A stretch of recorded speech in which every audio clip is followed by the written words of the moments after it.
feet, but it could be loading one side of the body to engage the core more. This is really where we start to get into a better understanding of what is this integrated training model that we're talking about, because we're integrating different things together. All right.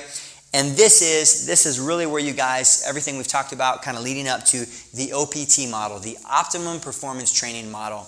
This is a very simple process for you to start to take not just clients, but yourself through, because you need to really start to understand this. So in order to understand it, you need to experience it physically first so that you can help other people go through it. But done just as you see it right here, it could be a very easy, what we call linear model, which means I spend a certain amount of time in each phase before I progress on to the next. And then as clients get more advanced, you can start to pair different pieces together.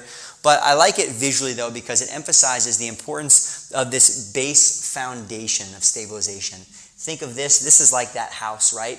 We got to build that house off of a strong foundation. If I start doing power exercises right away because they're fun and sexy, well, it's kind of like building the roof of a house before I've built the foundation.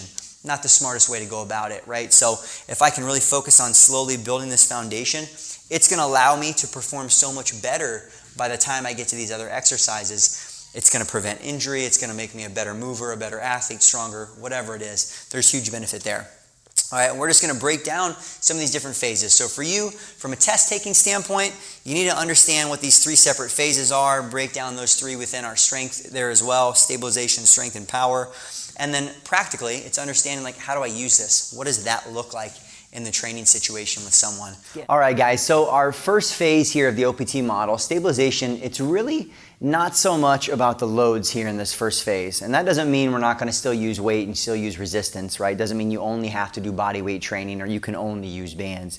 But it just means that the goal here is more about creating some adaptations in our neurological system, right? So in this stabilization phase, we're going to slow everything down. So from a tempo, from a speed standpoint, that means we're going to go with that 4-2-1 tempo that you guys will see in the NASM textbook. And what they're talking about there, the 4-2-1, and with tempos, 4 refers to 4 seconds down, that 4-second eccentric, a 2-second isometric at the bottom, and then a 1-second concentric. So just to kind of remind you guys here too, that means if I was doing a bench press, it would be a nice slow 4 seconds down, which sounds super slow, and it is. It would be a 2-second isometric, and then it would be that 1-second concentric back up, right? So 4-2-1, all right? So keep that in mind tempo-wise, and really especially even when you're just practically training someone, if it's not perfectly 4-2-1, that's okay. But what do we want? We want slow on that way down, because for a new person, it's not just doing the exercise, challenging the muscles. They actually have to learn the movement. And part of that learning is neurological. So by them just doing repetitions and practice at that slow, controlled pace, it's going to get smoother, right? We might use that word. Visually, if you see someone doing it over time, it's going to look a little bit more natural, a little bit more fluid.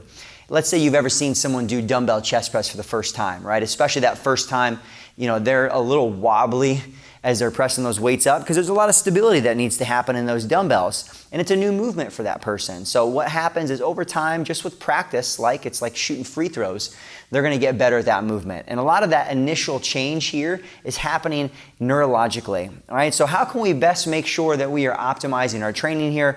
We're taking advantage of the stabilization phase.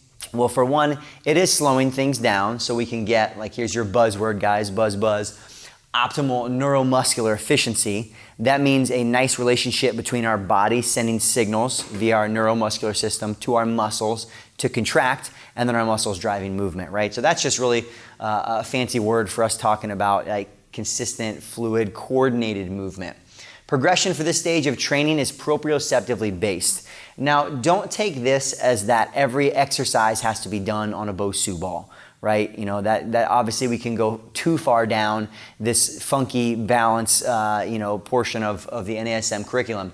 And that's what I used to think it was whenever I first got into training. I'm like, I don't know, stability, do I just have to have them stand on one leg and, touch their nose?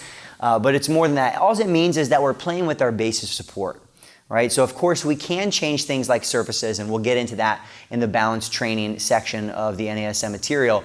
But it really is all about playing with our base of support, right?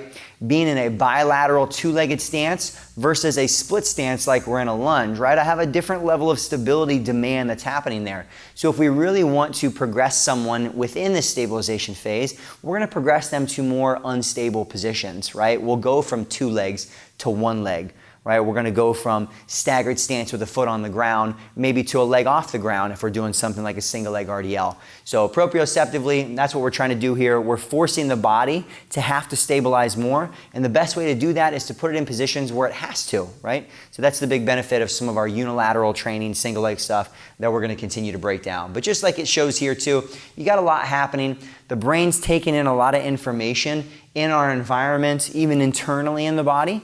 And from a physical standpoint, we're just going to challenge our body's ability to communicate effectively. If we do that, then someone's going to be able to get much stronger, more powerful, faster down the road. So this base is really important for all clients. All right, and as you guys can see, just as far as understanding